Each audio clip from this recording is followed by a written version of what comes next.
world anyway. It's red on the black one. The black one is. Can you guys see? You didn't mean to read it to you? Yeah. Seriously? Okay. So guys, we will be on this. We will be on this slide for a couple of days. Yep. Because I got a lot to talk about. That means a lot of what he says will be on the test probably. Is that true? Yes. Darn it. Some of it. That's always true. If there's no one on the slide, I'm going to spend a couple days on this slide. Okay. You ready? You guys ready? Yes. Can I start? All right. So, Sophie, all right? You guys, your neck is going to hurt, both of you. Okay. Okay. So, as we introduce this, guys, we talk about Adolf Hitler. One of the things I like to do is really get into the history here when it comes to where he gets his ideology. Okay, because it shows about a lot about human nature and how people can succumb to these ideas and how evil they can become and the destruction that can be caused by these ideas, where they come from. Okay, and so a lot of what I'm going to be talking about, I got in graduate school. The class that I took here was European history, and the professor that taught it at Wichita State was actually Jewish. So it's a really interesting perspective to hear this taught from a Jewish man, okay? And so we're going to bring that in. So let's just start with some basics about Adolf Hitler, okay? Is he the most destructive dictator of modern times? Well, it depends on what your definition of destruction is. Destruction of human life, is he the most destructive of the 20th century? No. Stalin is responsible for between 20 and 25 million deaths during his reign. Hitler, we know, killed 6 million Jews, right? But he also killed a lot of other people as well. And the amount of destruction to Europe that came from that, to personal property, to cities, and so forth, you could kind of say this, okay? But when it comes to human life, we've got a reaper much grimmer than Stalin in the 20th century. Mao Zedong of China. Now, because China is still a communist nation, and it is a closed nation when it comes to information, we don't truly know the numbers of people that died during two major eras of Mao's rule. The first being the Great Leap Forward, and the second in the 60s, the Cultural Revolution. Okay? But estimates go between 60 and 80 million deaths in China from Mao's policies. So if you add Stalin and Mao together, two major communist dictators of the 20th century, you push the numbers close to possibly 100 million people dying from the reign of these two men. Now, those that support the idea of communism today claim that it can be done better than these two men carried it out. Like, we've learned from their mistakes, and we can institute communism in a better way. Now, if you trust those people, that's at your own peril.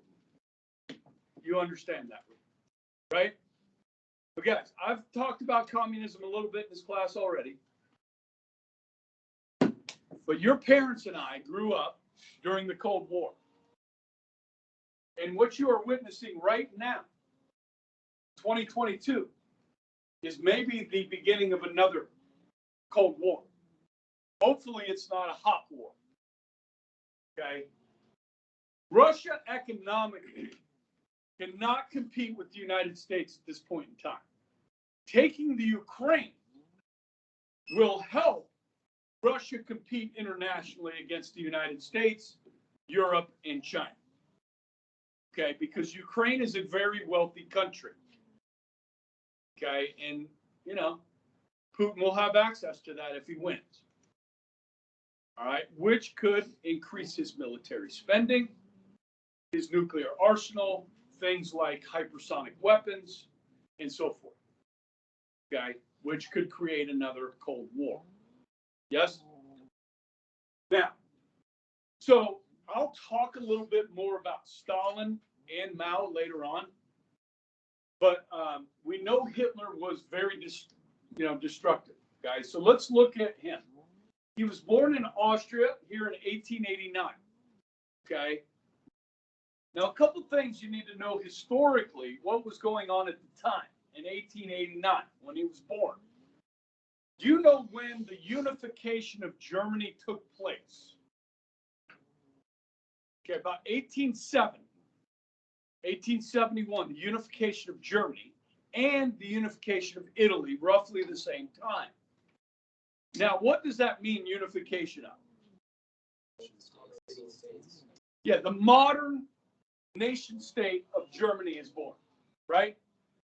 We used to use Prussia and terms like that, okay? So prior to unification, people gathered in history, throughout history, people gathered based on commonalities, common culture, common language, religion, these sorts of things. They would gather together.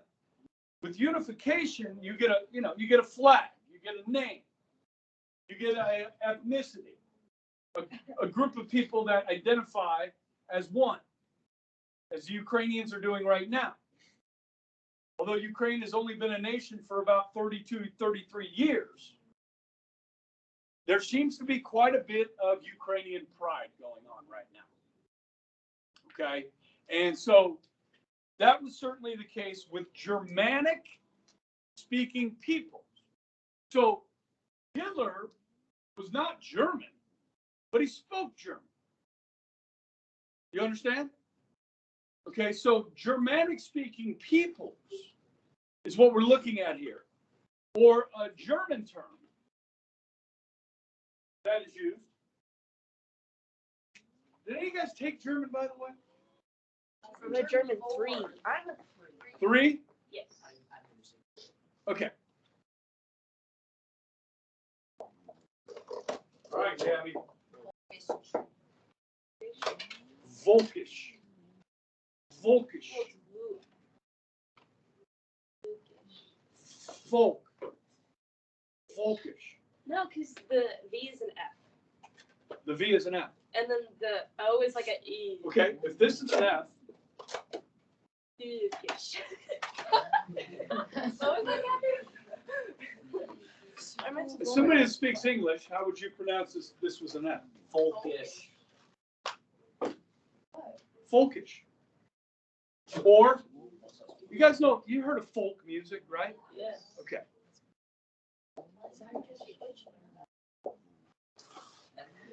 Ethnic. Okay. And this term is going to become very common as Hitler is in his teens and 20s.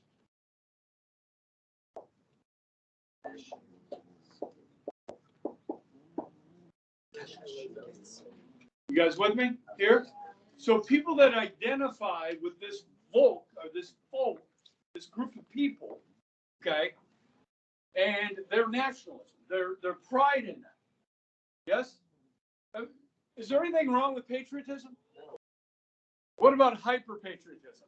Probably. Maybe, right? It scares people, right? World War I, it scares people, okay?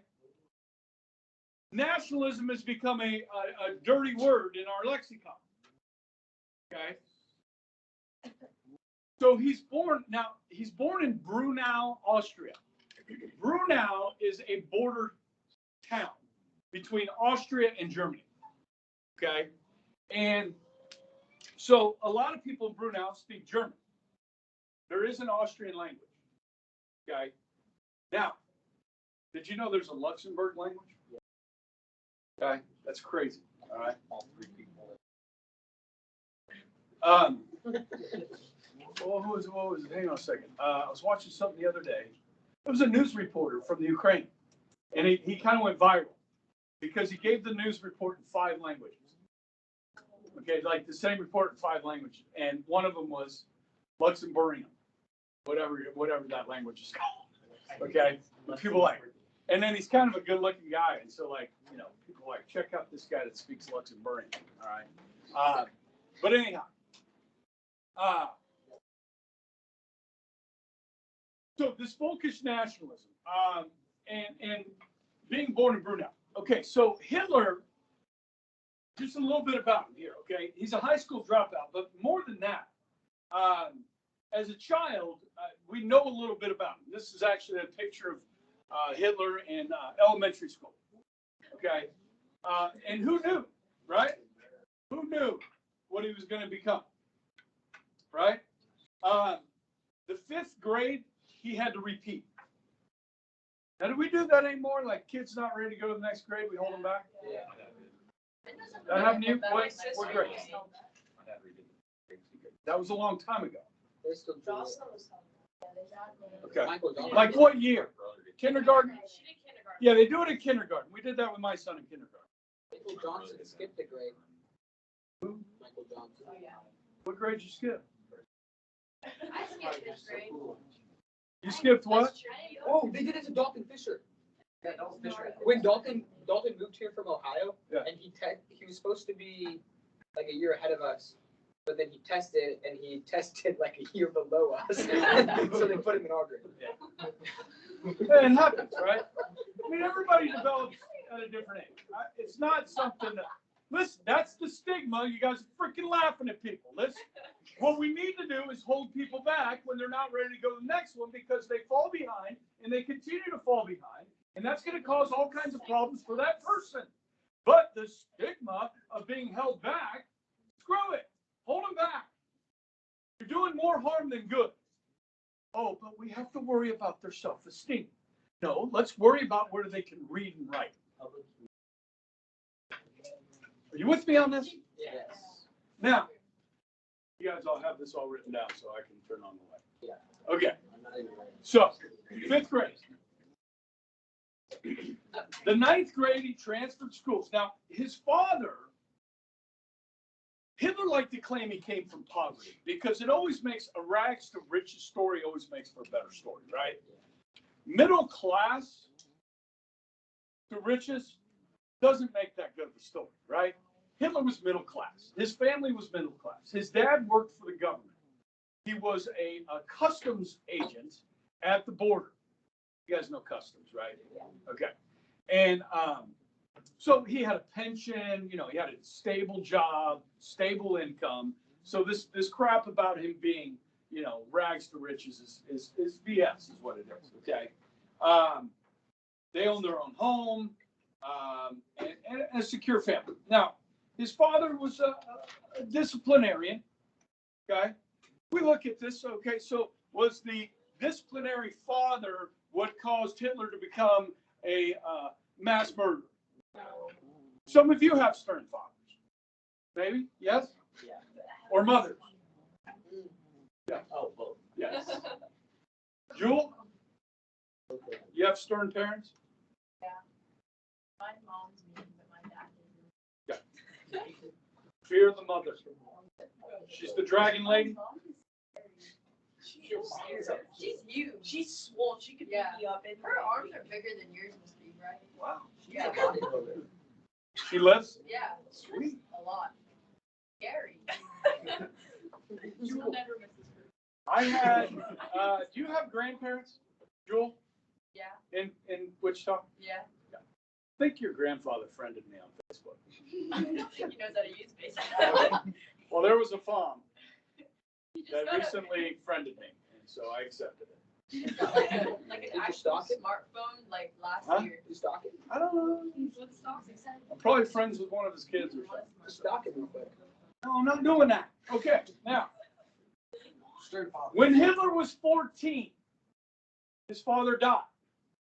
Now, I had a friend whose dad died when he was 12. Did my friend Jeff turn into a mass murderer because his dad died? No. Okay. It's literally Hitler. Now, at 16, Hitler, who is not a very good student, but he does like history and he does like art. Okay. And he is actually a fairly good artist. Right. No, he's better than Lily for sure. Okay. Oh, he just said Hitler is better than you. At art. Okay. So at 16, he drops out of school. He does not get a high school degree or diploma. Okay. Now by this time, his mom, he's come mom's boy. She's taking care of him. They're living on their dad's pension and so forth. In 1906, so 1906, he's 17 years old. Okay. His mom takes him to the capital of Austria, which is Yeah. Vienna. And the fact that most of you could not have that roll off your tongue, we need to do a math assignment. Give it to me right now. I will ace it right now. I can get, yeah. States and capitals, countries I and can do capitals. countries, I can do, actually, I can pronounce the capitals. I don't Yeah, even know. yeah. I get the All right. So next week, I will be giving you a math assignment. I will give you a Europe map, Western, Central Western Europe, and the United States. And you guys will label that map and turn it in for 25 points. 25 points. Now, for everything you mislabel or fail to label, it's -1. 125. You get negative. There's 50 states. Don't be that person that gets 16 out of 25 because you didn't do the assignment right. Okay? We'll talk about when I hand it out. Okay? Then, after I grade it and give it back to you, I will tell you when the quiz is. Because we will have map quizzes. Like random, like multiple? One over each, at the same time, Europe and US. I will pick 10 US states and 10 European countries. And you have to tell me the state and the capital.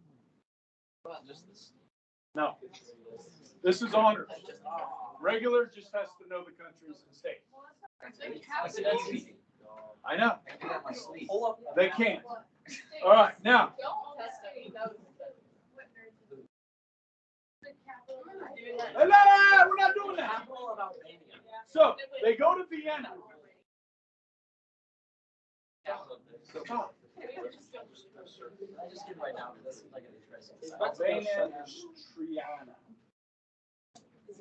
I actually didn't know that one. Say it. Say it, Lily. He's saying. Don't make fun of me, Lily. Then I gotta make fun of you. You already do. And I'm gonna make you cry. Now, all right. Stop. We're in Vienna. Hitler's mother takes him to Vienna to go to the opera. And he likes, listen, there's no jazz yet. You know what I mean? There's no ragtime, there's no blues. You know what I mean? Everybody listen. We're listening to Wagner. Those of you that do music know Wagner, spelled Wagner. Yes? So Hitler, while in Vienna, is like, I like this city. He's 17, right? He's a high school dropout. So they go back home and he tells Mom, I'm going to Vienna and I'm going to go to the Vienna School of Art. Okay? So he applies to get into the School of Art. He fails the entrance exam. Takes it again. And fails it again. Now, the first time he told his mom, I didn't get it, I'm going to try again. The second time, he lies to his mom. and says, I got into the school, and me and my buddy, we're living together in an apartment and going to the Vienna School of Art Academies. Okay. Well, his friend is going to class every day, where Hitler's not. So that relationship with his friend that is in school, he's not. Hitler ends up living on the streets of Vienna. Now, you guys have heard of hostels. In Europe, these are places you can stay and maybe not have to pay very much to stay there, or sometimes it's even free. Okay, so Hitler's living on the streets at the age of 18 of Vienna. And what he does there to kind of get by to make an income, he takes, professionally made postcards, and he creates copies of them and sells them on the street for money. What he's doing. Now, what's important to look at this time is Vienna, okay, in roughly 1910, 1909. What's going on in Vienna at that time? Well, the mayor of Austria, it's a very wealthy cosmopolitan city. The mayor is a guy named Luger. There is a substantial Jewish population in Vienna, and many of them are of wealth. Doctors, lawyers, bankers, and so forth. Now, when we look at the west side of Wichita, Kansas, right? Are there a lot of Catholics in the west side of Wichita? Yeah. A lot. Yes? So, those people over at Northwest or West High, or maybe even Mays or Goddard, they look at Bishop Carroll, and those that know that we're 99.9% Catholic as a school, minus Lily and a couple other people. Okay. They look at your community and they say, that's a tight-knit community. And I imagine, if I needed something, I do this anyways, I need a skid loader because I got a load of dirt. Well, the load of dirt was bought by a dump truck that was driven by one of my former students that is Catholic. And they give me a discount. In fact, they don't charge me for delivery. They just charge me for the dirt. No charge on the delivery because that's part of the Catholic community. Yes? And I'm adopted. Okay? Now, then I need a skidster to spread the dirt because I got this big pile of dirt. So I call the Duelings, D&D. And I say, hey, Rob, Dave, can I borrow a skidster for a day? Okay, and no charge. Okay, the Catholic community is very tight knit. If you're outside of that looking in, and we're pretty successful as a school, right? Like academically, athletically, we win a lot of stuff, right? Like girls just won the City League championship last night, right? We have a lot of success. So you can see where people that are not part of our community look at our community and say, look at us with distrust, or that we are the other, those people, those Catholics. Are you with me on that? Yeah. You see where this comes from? Yeah. Mayor Luger of Vienna was an anti-Semitic. Okay, and if you don't know what this term means,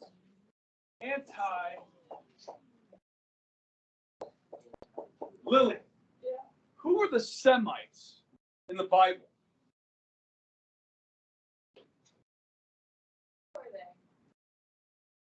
Yeah, they were the Jews. They're called the Jews. They're also Semites. Never heard Semites. Have you heard the term anti-Semitic? I know what anti-Semitic is. Anti-Semitic obviously means Jewish. Yeah, it obviously means Jews by The process. phone's right there. He's got the phone. Look it I'm up. not saying it makes Semites sense. in the Bible, I'm not please. saying it doesn't make sense that Semites are Jews. I'm just saying I've never heard it. I'm looking up. Have you heard? Look, and now he's against them all. I was just saying I want to look it up too. Whoa, you're against Jews? They were descendants of Shem. Obviously.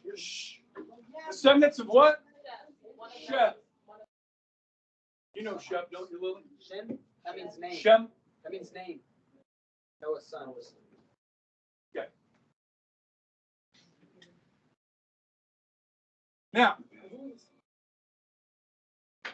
what is being spread? What is being distributed, taught in Austria, in Vienna, is this idea of Volkish nationalism. Okay, now, Jews. Are Jews German? What if you're Jewish and you're born in Germany? And you're like, generations of your family were born in Germany. Okay. Does your last name generally sound like a German last name? What about your physical appearance? Do you have German blood? You could, maybe some. Okay. You guys see what I'm getting at? Yeah. Okay. So there were a couple of authors back then that were writing. A guy named Adolf, ironically, Adolf Lanz, L-A-N-Z. Okay, and he had a journal that was published and sold on the streets of Vienna. Okay, there were extreme forms of this as well. And this idea of Volkish nationalism, and that there was an order of development of the human species, and that German-speaking people were destined to rule Europe. This is what Adolf Lanz was preaching. And Hitler is living on the streets. He's homeless. And he sees these wealthy Jews in Vienna. Okay? And he starts reading this stuff. And he begins to get this hatred of the other. The people that are different. Okay? They have all this. I have nothing. I am German. I should have everything. They shouldn't. There's about 200,000 Jews living in Vienna, by the way. Okay, it's a large Jewish population. So, this is where the term Aryan comes about. Okay? How do you spell Aryan?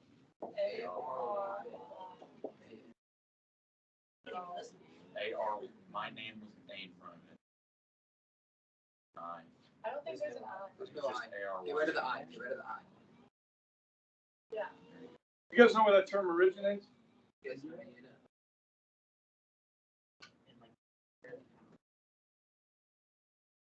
India. Yeah, it was a group of people that lived in India that spoke a similar language to European languages. And they were light-skinned with light hair and light eyes. Okay? That's where this term... Seriously, working. I mean, that's true. Yeah. Here. Now, don't pick on Alan, because most of you people are German too, so just chill out. Yeah. No. Yeah, so am I. When does that start? Like, when do you have to be, when do you finally get to be like, yeah, I'm American? You live in America. People always go, I'm German. There, I guess. I wish everybody would say that. I'm American. No, there's nothing wrong with talking about your ancestry. I mean, that's kind of neat to talk about. I feel like I'm still too close. Okay. The symbol of the movement. The symbol. So, guys, Hitler did not come up with this. The symbol of the movement is the swastika. Now, am I going to get fired for writing this on the board or what? As long as you don't say like. Too freaking bad. Okay? It's history. All right, now listen. You see this swastika facing the east.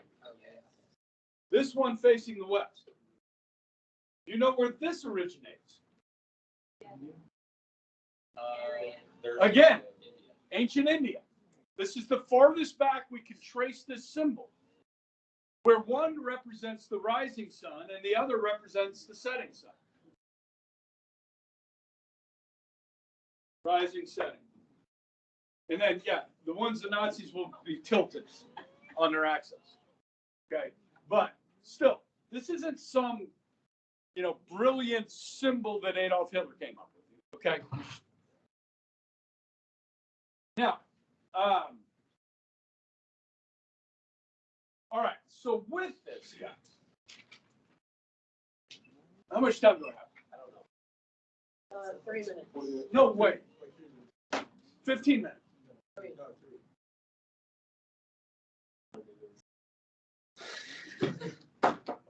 Okay.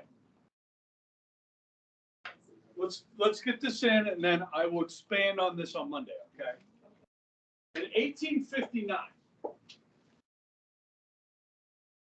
there's a very, very important book that is published. Not yet. Wait, what year? The Origin of Species by Charles Darwin. Okay? 1859. Now, Darwin went to the Galapagos Islands, right? And he studied, birds, different species, and so forth. And came up with the theory of evolution of the species. Now, I think at the time, how was this received by the world at the beginning? What did it contradict? Creationism, Christianity, okay, beliefs that people had had for, millennia. Yeah.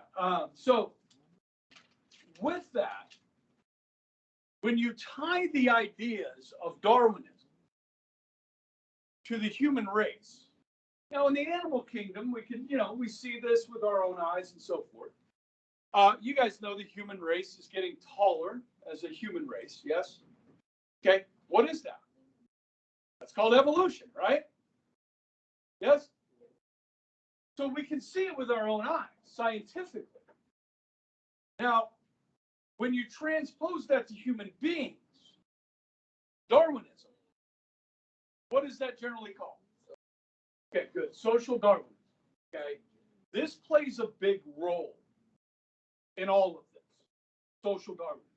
Okay, and so on Monday, what I'll do is I'll go back and we'll look at some of not just Darwin, but some of the authors that build off of Darwin in a warped kind of pseudoscience way that will influence Hitler and people like Woodrow Wilson in the United States.